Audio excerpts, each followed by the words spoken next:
Well, Mr Albanese, thanks for joining us. Paul Keating says you and the government have lost it on foreign policy, that not working with China, working against China. What do you say to that? Well, China, of course, has changed its posture in recent times. It's got far more forward-leaning. It's important that Australia stand up for Australian values, and we'll continue to do that. And, of course, at the same time, it's important that we have economic relations with China and other countries in our region. Well, he said that you got a late-night briefing on AUKUS, and by 11 a.m. the next day you'd endorse the AUKUS deal. Is that a fair representation? Look, I had a national security briefing, as is appropriate for the alternative Prime Minister, and it was important that we give consideration to the national interest. We did that. I convened a meeting of my National Shadow Cabinet the next morning, and we endorsed AUKUS, which of course shouldn't have come as any surprise. It was the Labor Party that forged the ANZUS alliance in the wake of World War II. It was John Curtin who turned to America during World War II in 1942. And ever since then, Labor governments have always supported the US alliance, and of course we have an important historic relationship with the UK. So Paul Keating's just got it wrong, has he? I speak for the Labor Party. Paul Keating is perfectly entitled to put his views. He's a former Prime Minister. He's someone who's an outstanding Australian and someone who I have every respect for. So if elected, you're proceeding with AUKUS. That's the Labor policy. You want these nuclear submarines with the technology from the US and the UK? Yes. All right. Well, if elected, would you keep National Cabinet? Well, National Cabinet is basically a renamed COAG. There's nothing really that is binding on it as a National Cabinet in the way that we consider cabinets to operate, and that's been determined by legal processes, of course. So what I will do is forge a reform of the Federation to get much better cooperation between the Commonwealth and the state. The so-called National Cabinet. There's been meetings that Scott Morrison has chaired where state premiers tell each other what they're doing, and then Scott Morrison goes out and announces it. We've seen, I think, not enough national coordination and not enough national leadership from Scott Morrison through that process. So what sort of reforms are we looking at? Because there's been Prime Minister after Prime Minister who's tried federation reform and nothing happens. Well, we need microeconomic reform to drive the productivity agenda. When I was a minister, I reduced the number of transport regulators, for example, from 23 down to 3. That boosted the national economy by $30 billion over 20 years. We need properly defined relations. I've been critical, for example, that the Commonwealth has walked away from its responsibility to control our international borders, to control customs, to control quarantine, and has pretended that it's not its responsibility, even though it clearly is under the Constitution. All right. Well, what's going to be your 2030 climate change target? Is it your intention to go more ambitious than them for 2030, or do you think you could stick with them and just say 2050 is what matters? Well, Andrew, with respect to this program that I'm a regular, I make regular appearances on.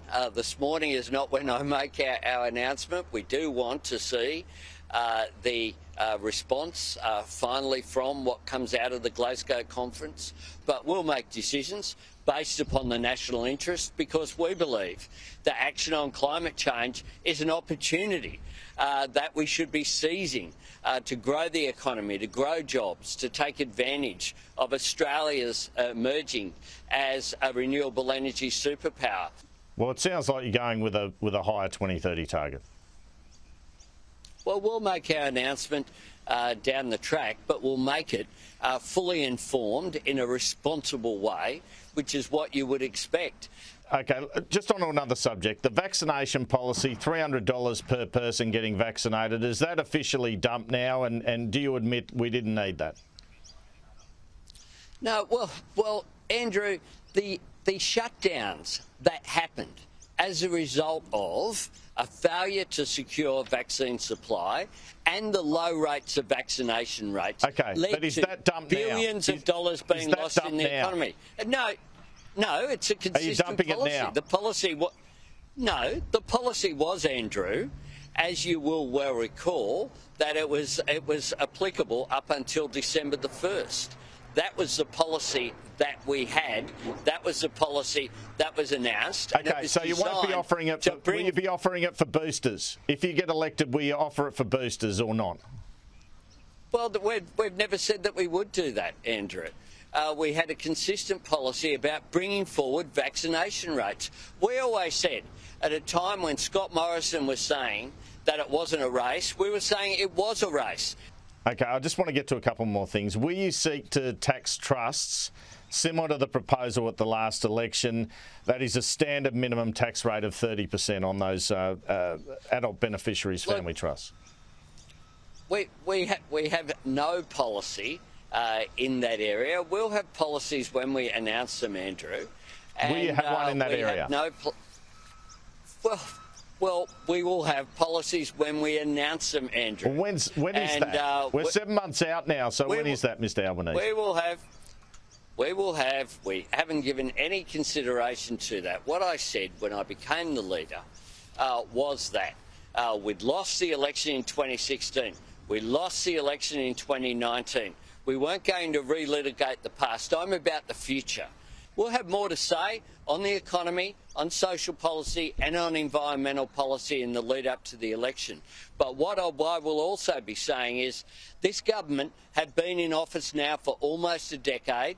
They're seeking a second decade in office if at the next election, whenever it is held, whether it's March or whether it's May or whether there's a surprise and there's an election called today for December, what I will be saying is, do you really think this is as good as it gets? Should WA open up at 80% double dose vaccination, yes or no?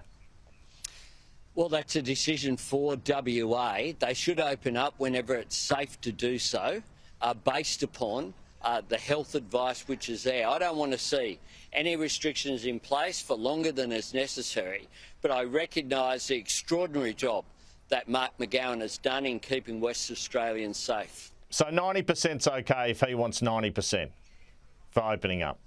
Well, he has kept West Australians safe. And one of the things that I haven't done is snipe at state governments, unlike Scott Morrison, who's done that selectively. And the fact is that WA has been open. Here in Sydney, where I'm speaking to you from, a short period of time ago, kids couldn't go to school, people couldn't go to work, people couldn't engage with people or have people into their homes. In WA, they've been going to school, they've been going to university, they've been going to work, they've been going to the footy, they've been going to restaurants. It has been life as usual for people in Western Australia, and that's because Mark McGowan has done an extraordinary job in spite of the fact that he didn't get enough vaccine supplies from Scott Morrison and his government. Mr Albanese, thanks for your time. Thanks very much, Andrew.